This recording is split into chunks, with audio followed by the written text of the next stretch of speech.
이야, 어마어마하게 보내네. 거의 키로 오버에 육박하는 그런 사이즈. 뭐 신발책보다도 더 큰 사이즈가 한 마리 나왔어요.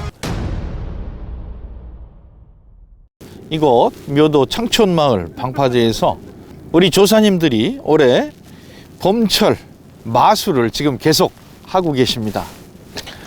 저는 워킹을 좀 적고 오늘 애기에 대한 주제로 말씀을 드리도록 하겠습니다. 요즘 들어서 애기에 대한 질문이 굉장히 많아요. 어떤 애기를 사용하면 봄철 갑오징어 워킹에 좀 유리할까? 좀 확률이 좀 높아질까? 한 마리라도 하고 싶은데 애기 선택이 좀 어렵죠. 전에 제가 이제 말씀드렸지만 봄철 갑오징어 워킹에 아무래도 사이즈가 중요하다라는 말씀을 드린 바가 있습니다. 네, 사이즈. 봄철 갑오징어 워킹에 그래요. 애기 사이즈가 무엇보다도 중요할 겁니다. 그러면 색상은 어떤 것을 선택할까? 사실은 고민이 많아요. 태클박스에 수많은 애기를 이렇게 담아서 가지고 다니면서도 정작 오늘 어떤 애기를 써볼까 고민이 됩니다. 색상도 뭐 파란색을 쓸까 아니면 뭐 내추럴 컬러를 쓸까, 뭐 노란색이나 분홍색이나 또는 주황색이나 아니면 고추장을 쓸까 고민이 됩니다. 그렇죠? 네. 오늘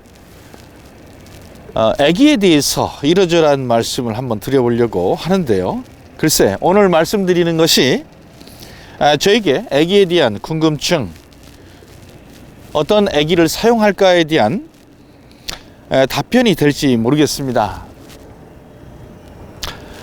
자, 일단은 우리가 이제 많이 사용하는 왕눈이 애기가 있어요. 글쎄요, 호수로 얘기하면 대략 한 2.5 정도 되는 그런 애기이죠. 요즘 또 이슈가 되고 있는 수평 애기가 있습니다. 또는 뭐 레이저 애기가 있어요. 자, 그러면 어떤 애기가 좋을까라는 거죠. 가장 중요한 것은 결론적으로 갑오징어를 한 마리 더 이렇게 히트를 시킬 수 있는 애기가 주요하겠죠. 네, 그렇습니다. 아무리 좋은 애기라 하더라도 갑오징어 워킹에 아무래도 적합하지 않고 갑오징어를 한 마리 더 할 수 없다면 애기로서 아무래도 그렇게 선호하는 애기가 아닐 겁니다. 그러면 어떤 애기가 좋을까라는 점에서 그래요. 결론적인 말씀으로 갑오징어를 한 마리 더 할 수 있는 그런 애기가 좋다라고 하는데 어떤 게 좋겠습니까? 자, 수평 애기. 요즘 많이 이슈가 되고 있는 그런 애기입니다. 요즘 나오는 대부분의 애기는 뭐 수평 애기 이런 말씀들을 많이 합니다. 자, 그러면 뭐 레이저 애기 또는 지금 사이즈가 상당히 중요하다라는 말씀을 드렸는데, 그렇다고 그런다면 아마도 지금 나오는 수평 애기나 레이저 애기 이런 등등은 이 사이즈가 상당히 크죠. 어찌 보면 왕눈이 애기보다도 길이가 더 길죠. 경우에 따라서는 몸통의 부피도 크게 됩니다. 수태 애기는 사이즈가 작죠.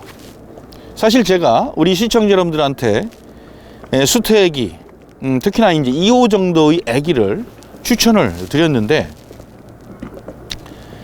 사실 길이가 작다라는 그러한 부분도 있지만 중요한 것은 몸통, 애기 몸통의 부피가 얼마나 되느냐.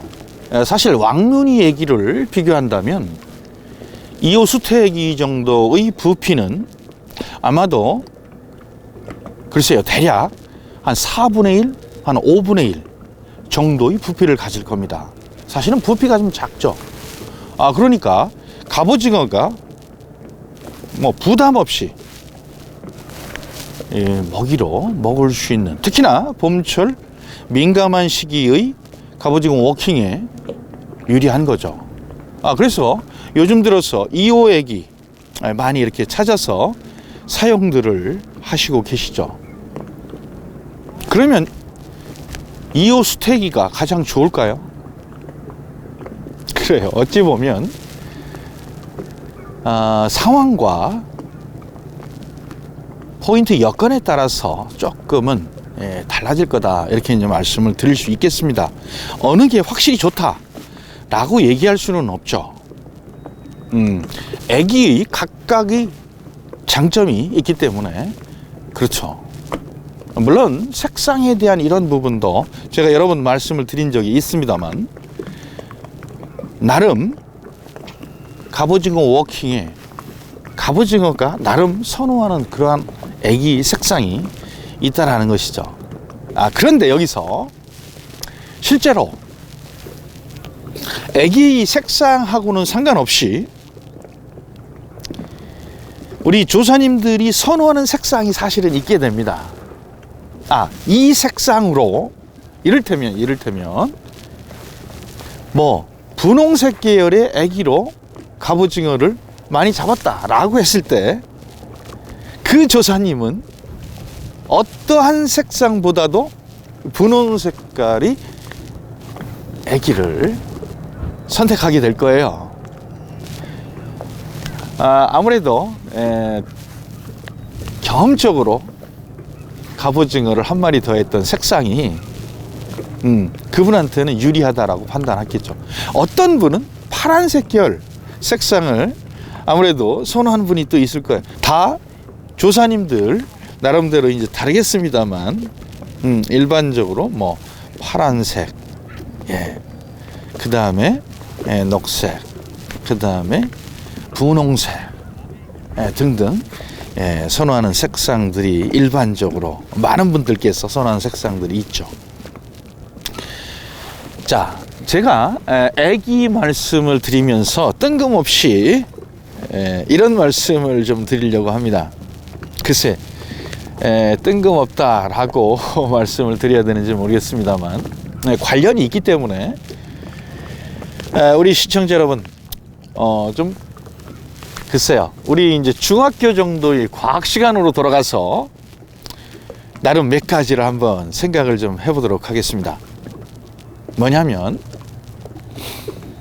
애기를 얘기하기 이전에 기본적으로 갑오징어 워킹을 진행하는 환경이 바다라는 환경이 있어요. 바다 물속에 있는 갑오징어를 대상으로 해서 우리가 낚시를 진행하게 되죠. 그러니까 일단은 바다라는 전제를 가지고 가야 되는 거죠. 그러면 바다라는 물속 환경에 대해서 우리가 조금 알아야 될 텐데요. 일단은 어떠한 물체를 바닷물 속에 던지게 되면 가라앉는 것도 있고 뜨는 것도 있죠. 그렇죠? 왜 뜰까? 왜 뜰까라는 거예요. 왜 뜰까? 왜 가라앉을까? 우리가 이제 흔히 얘기하는 부력 때문에 그렇죠. 부력. 그렇죠? 그런데 여기서 한 가지만 더 말씀을 드리고 가죠. 우리가 이제 부력이라는 것은 또 어떤 겁니까? 플러스 부력이 있고 마이너스 부력이 있어요. 뜬다. 이 부력을 양성 부력이라고 얘기하죠. 플러스 부력. 그죠? 뜨는 부력이죠. 그런데 부력이 마이너스 부력이 있어요. 마이너스 부력. 다시 말하면 어떠한 물체를 바다에 던졌을 때 가라앉게 되죠. 이 가라앉는, 왜 가라앉을까? 마이너스 부력이 플러스 부력보다 높기 때문에 가라앉는 거죠. 그런데 여기서 한 가지를 더 말씀을 드리고 가겠어요. 우리가 통상적으로 양성부력과 음성부력에 대한 것은 상식적으로 이제 많은 분들이 아시는데, 하나 더 말씀드리면 중성부력이 있습니다. 중성부력. 여기서 중성부력이라는 건 뭐냐? 간단히 말씀 한번 드려보고 가죠. 중성부력은 어떠한 물체가 물에 딱 들어갔는데, 그렇죠? 뜨지도 않고 가라앉지도 않고 그 수심대를 유지하면서 떠 있는, 딱 머물러, 어떤 특정 수심대에 머물러 있는 그 부력이 우리가 통상적으로는 중성부력이라고 얘기합니다. 자, 여기까지 말씀을 드리고 애기로 다시 돌아가 보도록 하겠습니다.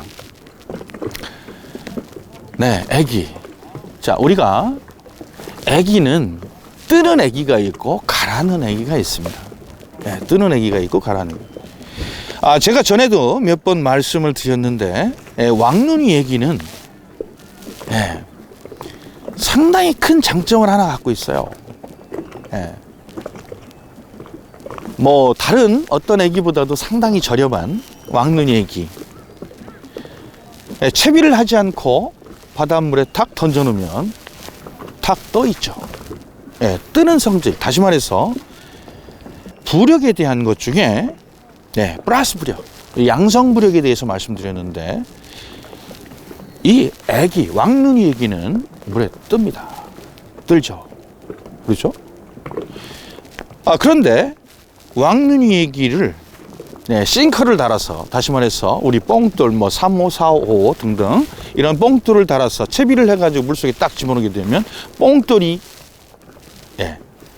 왕눈이 애기를 쭉 끌고 들어가 버리죠. 끌고 들어갔습니다. 끌고 들어가서 단차를 예를 들어서 한 20cm를 줬다. 20cm를 뜨겠죠.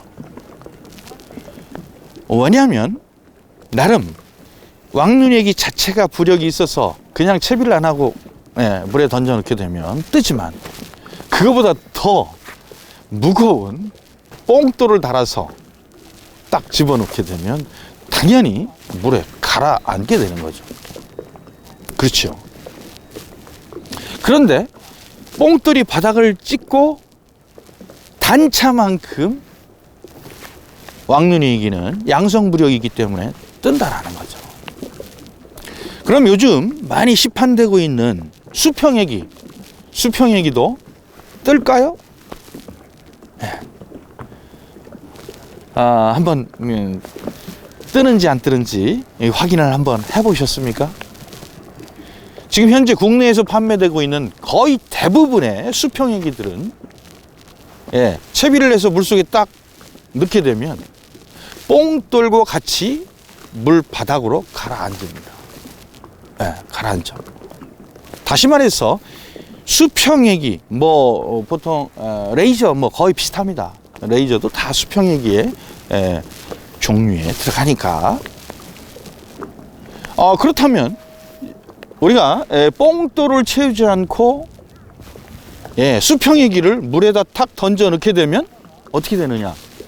그 자체로 천천히 가라앉는다. 빨리 가라앉느냐 또는 천천히 가라앉느냐. 우리가 무늬오징어 워킹을 할 때 우리 애기 특성 여러 번 말씀드린 적이 있죠. 자, 1m의 깊이를 몇 초 동안이 채공 시간을 갖고 가라앉느냐, 천천히 가라앉느냐, 빨리 가라앉느냐.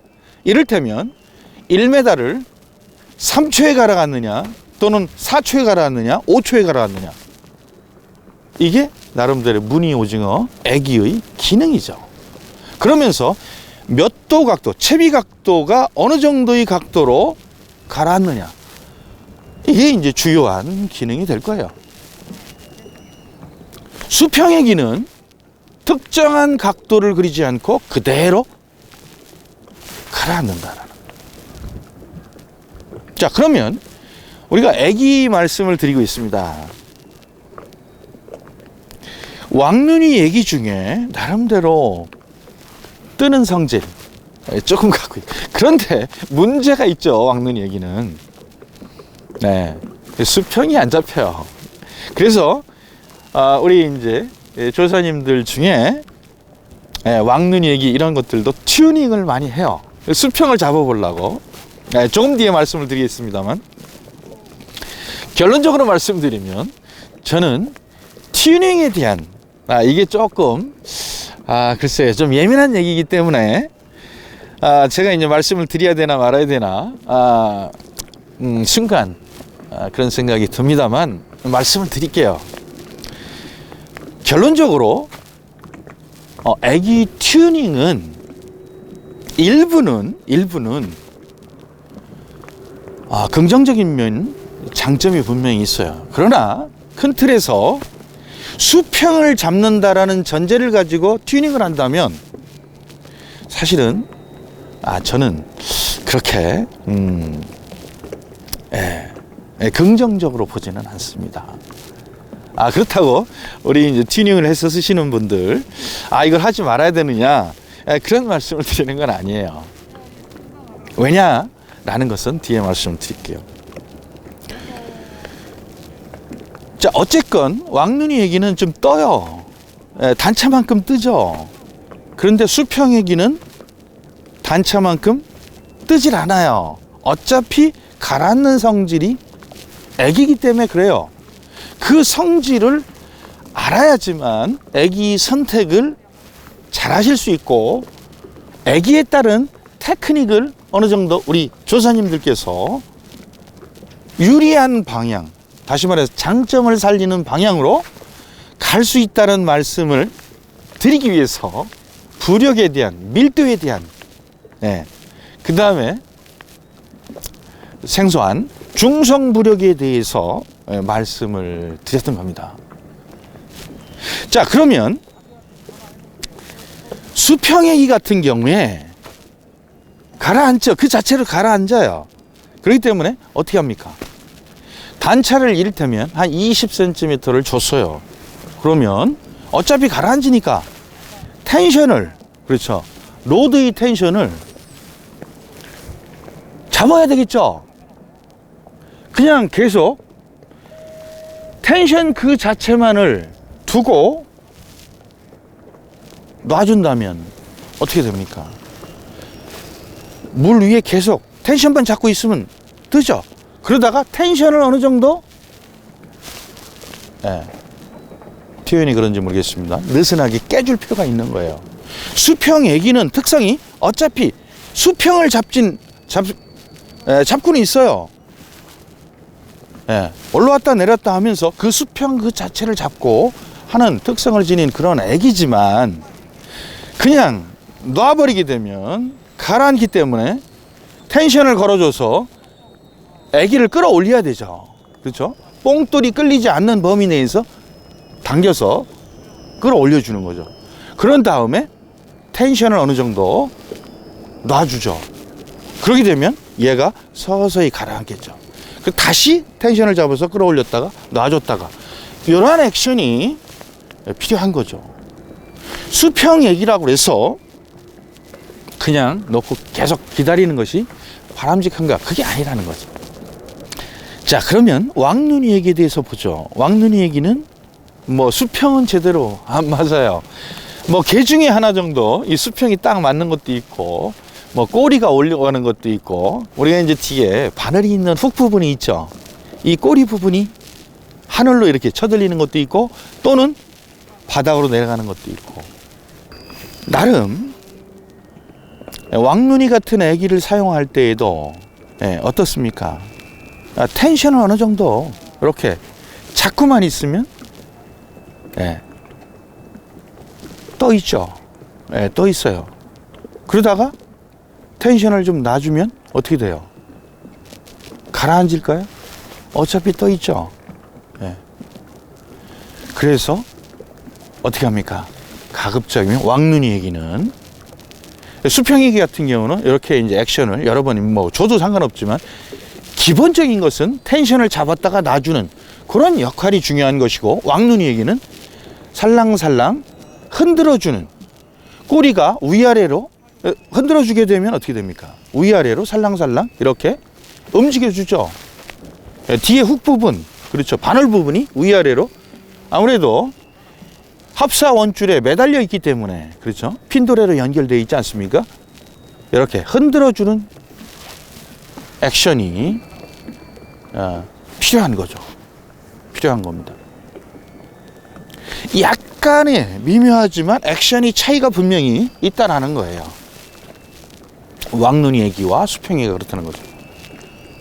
자, 그러면 여기서 조금 전에 말씀드렸던 왕눈이 애기 등등 애기 튜닝에 대해서 한번 볼까요?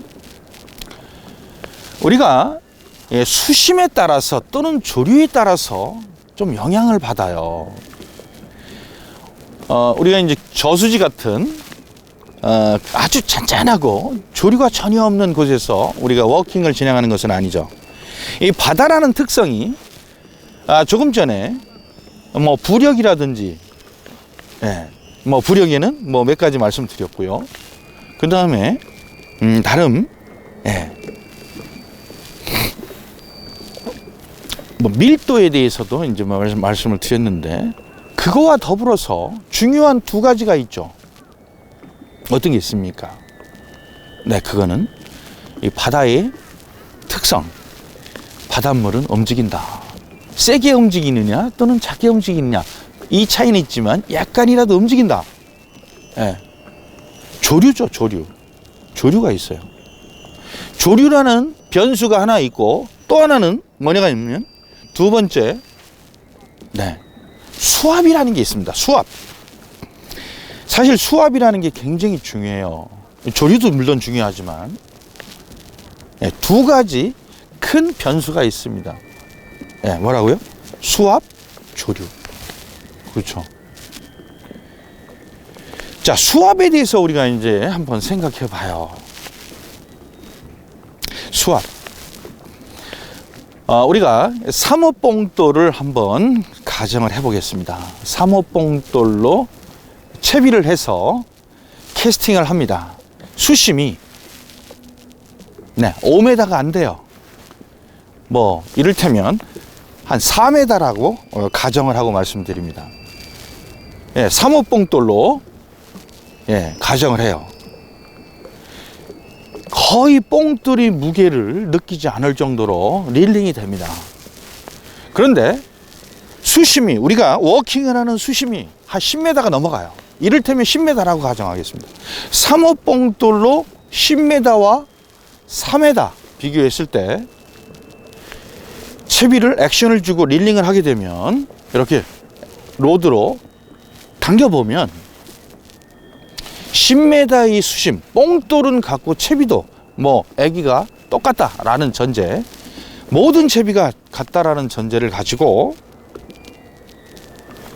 이렇게 끌어보면 10m의 수심대에서는 묵직하게 끌립니다.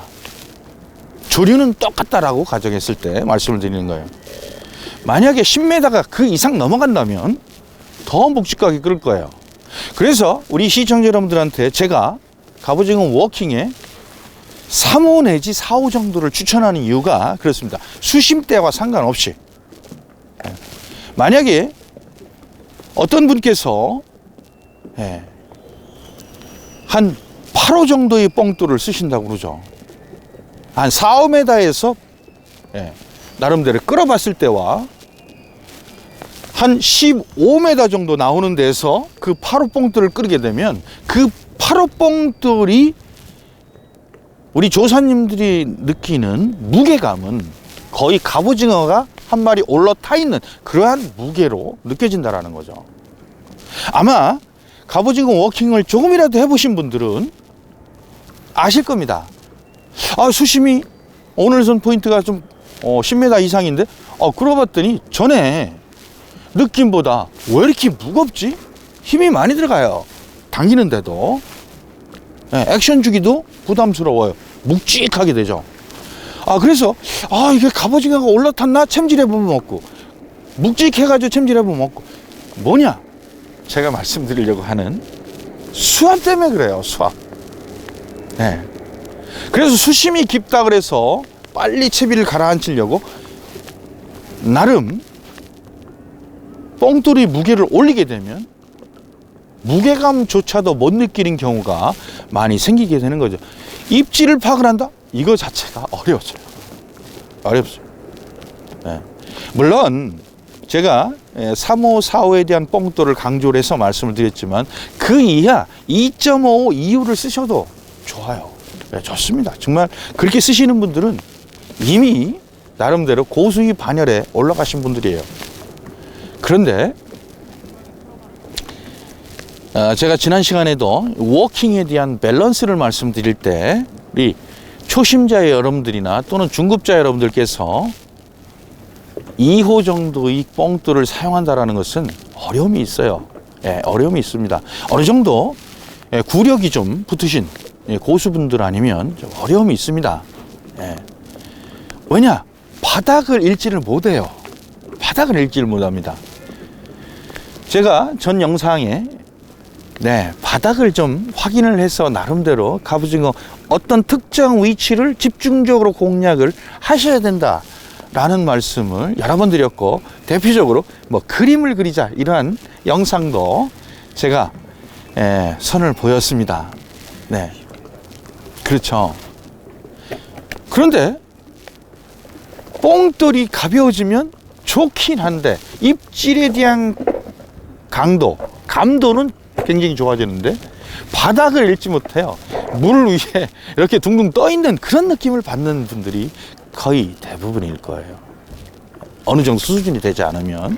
그래서 뽕돌을 말씀드리면 3호 내지 4호 제가 추천을 드리는 거고, 가능하면 4호 이상을 쓰지 않는 것이 본인에 대한 테크닉 수준 레벨을 업하는데 도움이 된다라는 거예요. 지금 당장은 5호, 6호 쓰는 게 편할지 모르겠습니다만 앞으로 계속 워킹을 진행하는 데 있어서의 레벨업은 더디게 간다라고 볼 수 있고, 입질에 대한 감도가 점점 호수가 올라가면 올라갈수록 급격하게 떨어지기 때문에 좋지 않다라는 거죠. 바람직하지 않아요. 지난 시간에 다시 말씀드린 밸런스가 깨져버리는 거죠. 밸런스가 깨집니다. 제가 채비의 밸런스, 장비의 밸런스, 그 다음에 우리 조사님들에 대한 테크닉에 대한 밸런스, 이런 말씀을 장하게 말씀을 드렸는데 그 밸런스가 다 깨져버려요. 어느 하나가 깨지면 다 깨지는 겁니다.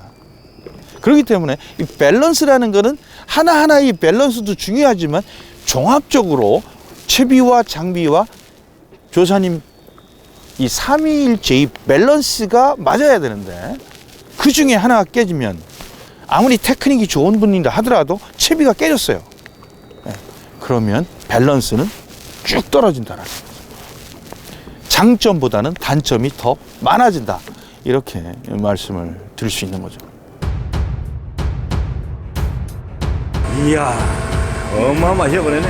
이런 애들은 정말 갑오징어 워킹하는 재미가 있어요. 와우.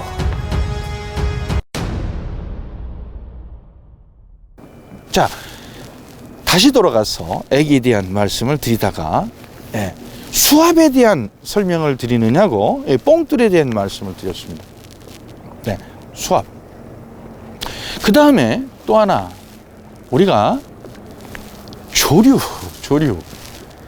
조류가 있어야 돼요. 바다에서는 어쨌든 조류가 살아나야지만, 조류가 움직여줘야지만 모든 어종들이 활성도가 쭉 올라갑니다. 조류가 없다 하더라도 어떤 어종이든 낚시를 하게 되면 나오긴 나오지만 어려운 낚시 할 수 있고요. 또는 뭐 꽝칠 확률도 높아지고요. 마리수도 현저히 적어지고요. 이런 부분이 있죠.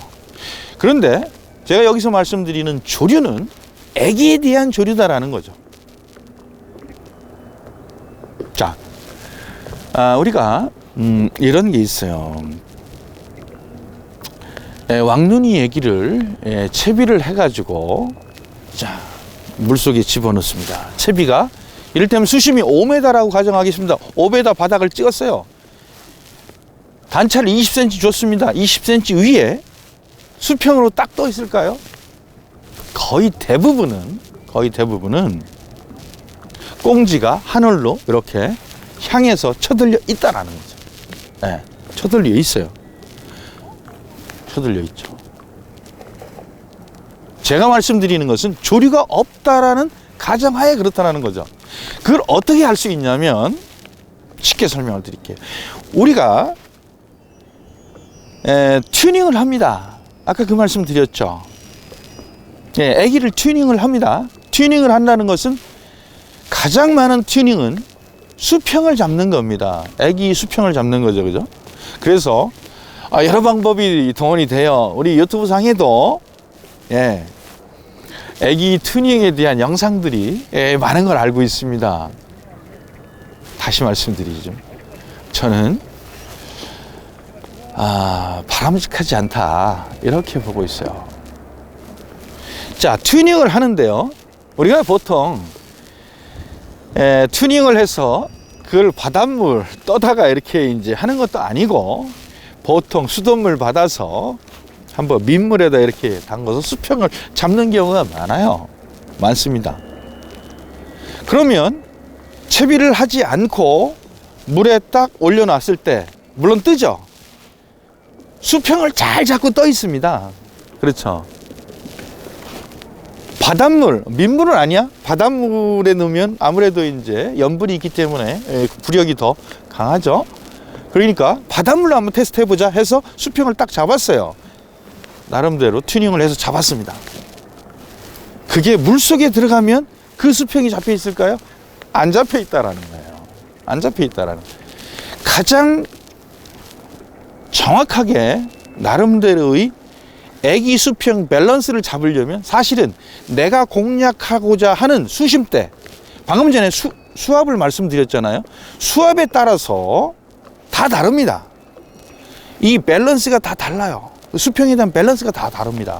그렇기 때문에 내가 5m권에서 워킹을 진행하겠다 그러면 5m 물속에 들어가 가지고 그걸 갖다가 수평을 잡아야 되는 거죠. 튜닝을 그렇게 해야 되는 거예요. 물속에 들어가면 꽁지가 수평이 그냥 물에 채비 안 하고 던져 넣었을 때 물에 딱 수평이 잡혔던 애가 물속에 딱 들어가는 순간 꽁지가 떠버린다. 어떤 애는 가라앉는다. 꽁지가 가라앉는다. 훅 부분, 바늘 부분이 가라앉거나 뜬다 라는 거죠. 운 좋게도 수평을 잡는 애가 있다라는 거죠. 자, 그러면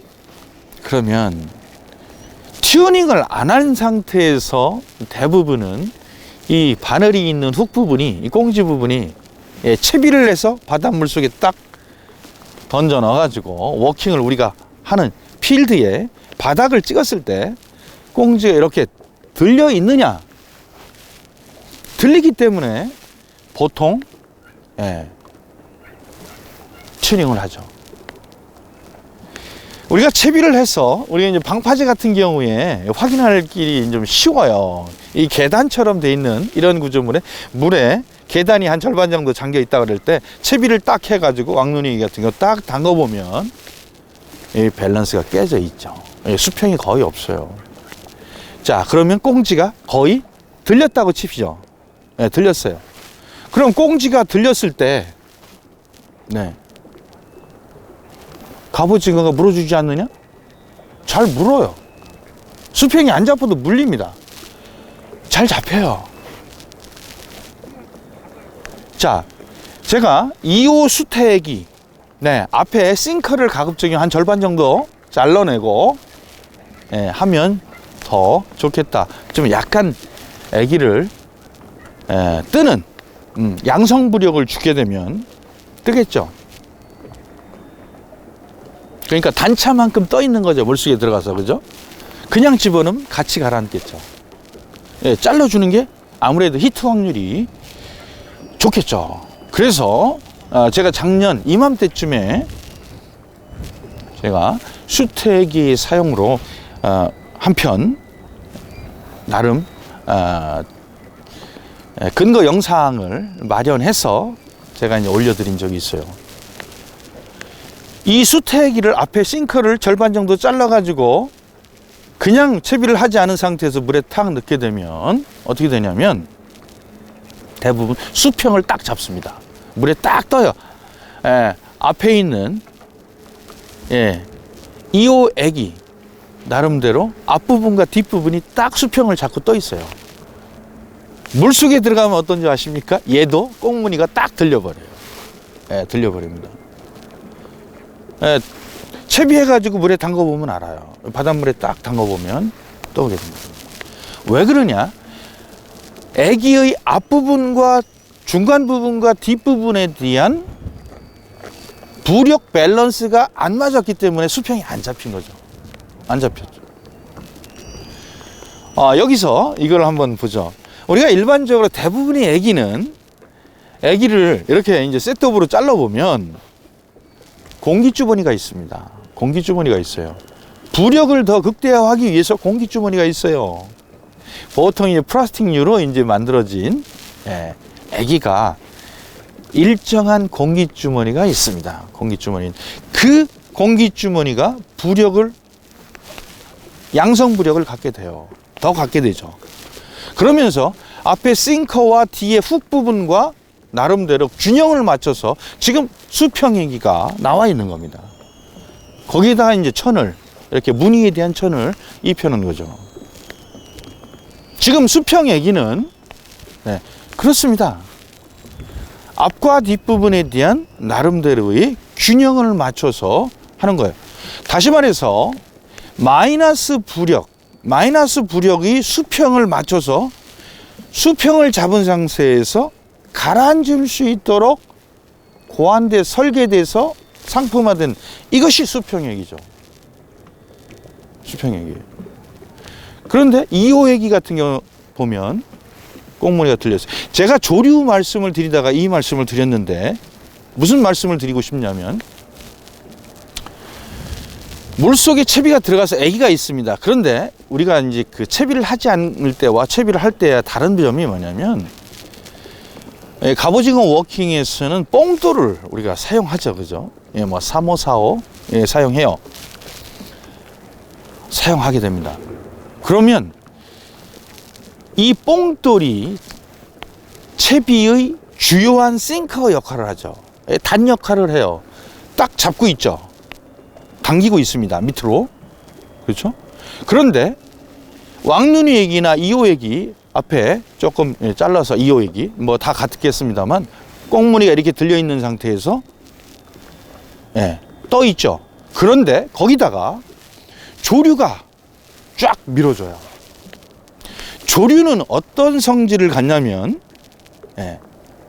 물속 바닥으로 모든 물체들을 찍어 눌러주는 그러한 수압 같은 역할을 해줍니다. 조류가 강하면 강할수록 떠 있는 애들이 바닥으로 눌려지죠. 다시 말하면 꽁무니가 들려있는 애기를 사용한다 하더라도 조류가 약간이라도 있으면 꽁무니가 밑으로 내려가서 수평이 맞아진다라는 거예요. 수평이 맞아져. 조류가 있는 상태에서는 그렇다라는 거예요. 그래서 우리가 갑오징어 워킹에서 애기가 나름대로 수평이 어느 정도 맞지 않는다 하더라도 조류가 있기 때문에 갑오징어가 애기를 팍팍 와서 물어준다라는 거예요. 확률을 높인다. 어떤 게? 조류가 한다. 그 역할을. 그래서 일정한 튜닝도 좋지만 조류가 약간이라도 있으면 이러한 튜닝 역할을 강제적으로 조류가 해줍니다. 그러면 얘가 떠 있는 애, 우리가 이제 플로팅이 있는, 좀 뜨는 양성부력이 있는 왕눈이 애기라도 조류가 강하면 어떻게 됩니까? 조사님이 텐션을 강하게 잡고 있지 않는 한 애기는 바닥으로 가라앉는다라는 거죠. 가라앉아. 텐션을 약간 들었을 때 다시 올라왔다가 텐션을 놔버리면 다시 또 가라앉는 거죠. 다시 말하면 수평 애기와 별반 다르지 않게 왕눈이 애기도 활용되고 있다. 우리가 모르지만 그렇게 되고 있다. 라는 부분도 있다라는 거죠. 제가 이 말씀을 드리는 이유는 애기의 종류에 따라서 나름대로 우리 시청자 여러분들께서 특성을 알고 사용하시면 아무래도 테크닉에 대한 것을 더 잘 하실 수 있다라는 개념을 전달하기 위해서 오늘 아기에 대한 말씀을 드리는 거예요. 이런 부분들을 알게 되면 오늘 이 포인트에서 어떠한 아기를 사용해서 내가 어떠한 테크닉으로 구사를 해야지만 갑오징어를 더 한 마리 더 랜딩할 수 있을까 라는 부분이 답이 비슷하게는 나온다 라는 부분이에요. 그 말씀을 드리려 지금까지 이 말씀을 드렸습니다. 자, 그러면 수평이 왕놀이 얘기가 더 나냐? 그런 말씀을 드리는 건 아니에요. 제가 말씀 서두에 각각의 아기에는 특성이 있다. 그 특성을 누가? 우리 조사님들께서 테크닉, 액션으로 그걸 갖다가 살려줘야 된다. 관건은 우리 조사님들한테 있는 거예요. 아기가 문제가 아니라는 거죠. 그 특성에 맞게끔 하는 거죠. 네. 뭐 왕눈이 아기가 뭐 다 수평이 잡히냐? 그런 건 아니에요. 그런 건 아니죠. 오늘 조금이라 조류가 거의 없어요. 거의 홈통이에요. 예. 약간 미약하게 움직인다 하더라도 특별한 조류의 세기가 강하지 않다. 그러면 꽁무니는 들리겠죠. 그럴 때는 어떻게 해요? 수평이 잡히지 않기 때문에 우리 조사님들께서 액션으로 호핑을 하든가 아니면 지그시 끄는 릴링을 하든가 당기면 어떻게 됩니까? 조류 같은 역할을 우리 조사님들이 해주는 거예요. 그렇겠죠? 그냥 아무런 액션 없이 자꾸만 있어도 조류가 쭉 뻗어줄 때 애기를 수평도 잡아주고 바닥으로 눌러주는데 조류가 없어요. 그거는 역으로 조사님이 로드를 당기면서 릴링을 하면서 액션을 주게 되면 얘가 수평이 안 잡힌 애더라도 어차피 합사 원줄에 핀도레로 걸려있는 애기이기 때문에 당기게 되면 어떻게 됩니까? 꼬리가 들려있는 애라 하더라도 딱 꼬리가 내려간다. 또는 힘줘서 당기게 되고 액션을 주게 되면 내려갔다가 반동으로 바닥으로 내려갔다가 다시 올라갔다. 바닥으로 내려갔다 올라갔다. 이러한 형태의 애기 놀림이 나타난다라는 거죠. 그래서 제가 방금 전에도 그런 말씀 드렸죠. 우리 조사님들께서 어떤 식으로 운영하는가, 액션을 어떻게 주는가,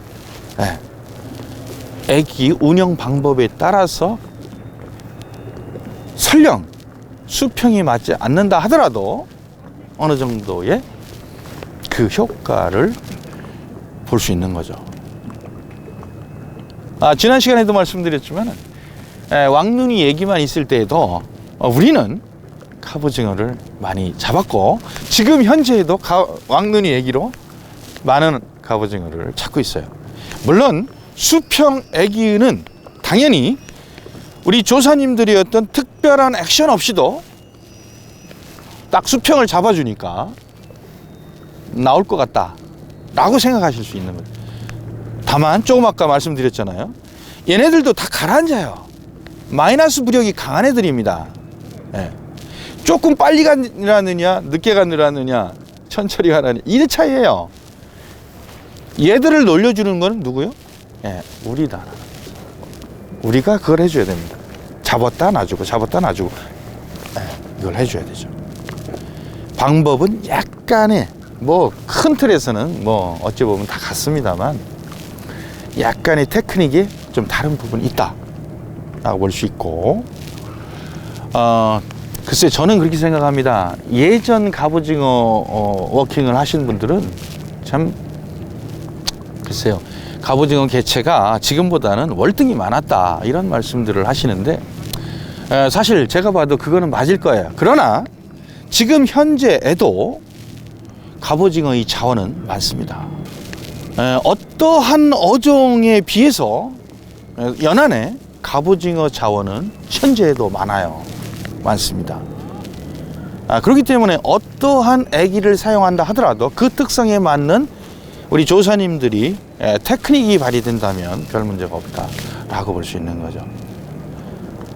자, 그럼 여기서 한 가지 더 말씀을 드릴게요. 제가 선호하는 애기는 어떤 거냐? 아직 나와 있지 않아요. 네. 오늘 이 영상을 통해서 제가 한번 그 말씀을 드리고 싶어요. 사실 이곳 여수 묘도 창촌마을 방파제입니다. 이거 창촌마을 방파제에서 작년 이맘때 제가 들고 있는 액션 노드, 제가 갑오징어 워킹에서 아무래도 좀 더 테크닉을 더 발휘하고 돌아가지 않고 바로 갈 수 있는 길, 본인의 실력을 빠른 시간 내에 이렇게 레벨업 할 수 있는 것은 로드에 있다. 그 중에서 라이트 로드다 라는 말씀을 드렸고, 이 라이트 로드가 시판되는 게 거의 없어요.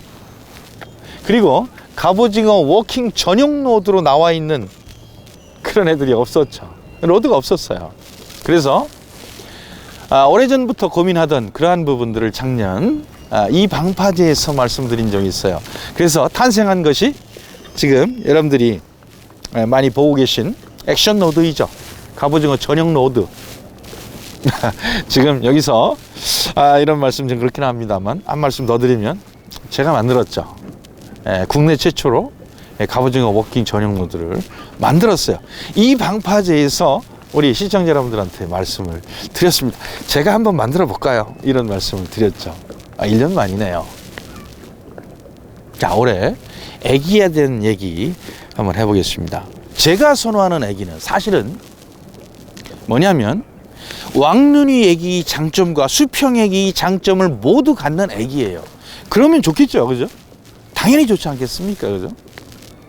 그러려면 왕눈이 애기 플로팅 성질, 다시 말해 뜨는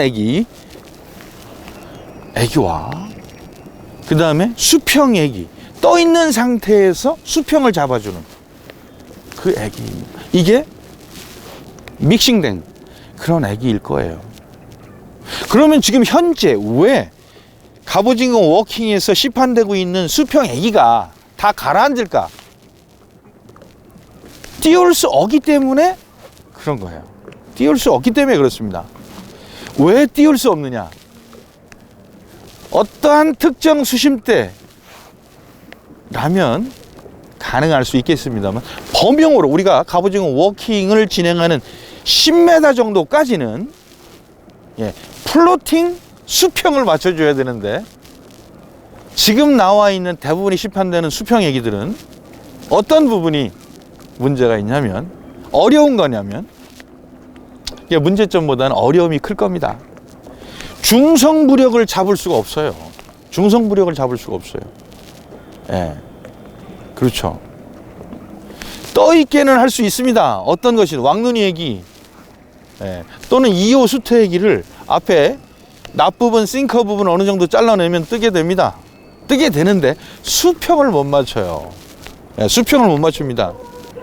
애기의 앞부분과 뒷부분, 오뚜기처럼 이렇게 딱 맞춰줘야 되는데, 그것은 이 부력 중에서도 아까 말씀드렸죠. 중성부력. 중성부력이라는 것은 어떤 특정 수심대에 더 이상 뜨지도 않고 가라앉지도 않는 성질, 그 일정한 수심대에 떠 있을 수 있는 부력, 이게 중성부력이에요. 중성부력을 애기에다가 집어넣어서 적용해서 단차만큼 계속 수평으로 떠 있을 수 있는 그런 애기의 기술이 현재는 어렵다라는 거죠. 그래서 가라앉는 애기, 수평 애기 나오는 겁니다. 시청자 여러분들께서 이런 영상들을 좀 많이 보셨는지 모르겠습니다. 우리가 이제 그 물속에 들어가서, 자, 어떤 애기 쭉 떠서 수평 애기에 딱 수평이 잡혀 있습니다 라고 이제 우리 눈으로 그렇게 이제 그 보여주게 되죠. 우리가 봤어요. 그 수평 애기들은 위에 잡고 있는, 스쿠버가 잡고 있는 텐션을 놔버리면 다 가라앉아요. 텐션을 잡고 있기 때문에 그 수평을 다 잡고 있는 겁니다. 텐션이 깨지더라도 그 단차만큼 떠서, 물론 조류가 있으면 얘네들도 아무리 그래도 가라앉겠죠. 아까 말씀드렸잖아요. 그러니까 조류가 약하거나 없는 데에서 떠 있을 수 있어야 되는데 그러지 못한 거죠. 텐션이 깨져버리면 다 가라앉죠. 그러니까 텐션이 없을 때도 플로팅 수평이 될 수 있는 액이 지금 현재는 없습니다. 그래서 튜닝에 대한 조류가 있기 때문에 그렇게 사실 이런 말씀 어떤지 모르겠지만 정말 갑오징어를 많이 잡는 분들 같은 경우에 정말 많이 잡는, 정말 고수반열에 완전히 올라가 있는, 더 이상 올라갈 데가 없는, 물론 낚시라는 것이 언제나 배워야 되고 최고 수준의 어떤 레벨이라는 건 있을 수 없죠. 그러나 나름 가장 잘하신다라는 분들을 보면 튜닝이라는 걸 하지 않아요. 튜닝이라는 걸 하지 않습니다. 왜냐? 제가 지금 말씀드린 이런 사항들을 다 알고 있기 때문에 그렇죠. 참고해 주셨으면 좋겠어요. 다만 제가 마지막으로 말씀드리려고 했던 거 정리하자면, 제가 일단은 명칭을 붙였습니다. 플로팅 수평. 지금 현재는 수평만 있습니다. 가라앉는 수평만 있어요. 뭐가요? 애기가 그렇다는 거죠. 그래서 애기 중에 플로팅 수평이 되는 그런 애기, 그런 애기를 고안하고 있습니다. 어느 정도 성과도 지금 있는 것 같아요. 그래서 그러한 부분들을 한번 만들어 보려고 노력하고 있습니다. 잘 될지는 모르겠어요. 작년 이맘때 제가 들고 있는 이 액션 로드 말씀을 드렸는데 애기에 대해서 전체적으로 말씀 한번 드려봤습니다. 그래요. 많은 분들께서 이 애기에 대한 이런 말씀을 질문을 해주셔서 어떤 애기를 써야지만 갑오징어를 더 잘 잡을 수 있겠냐, 이런 질문들이 많아요.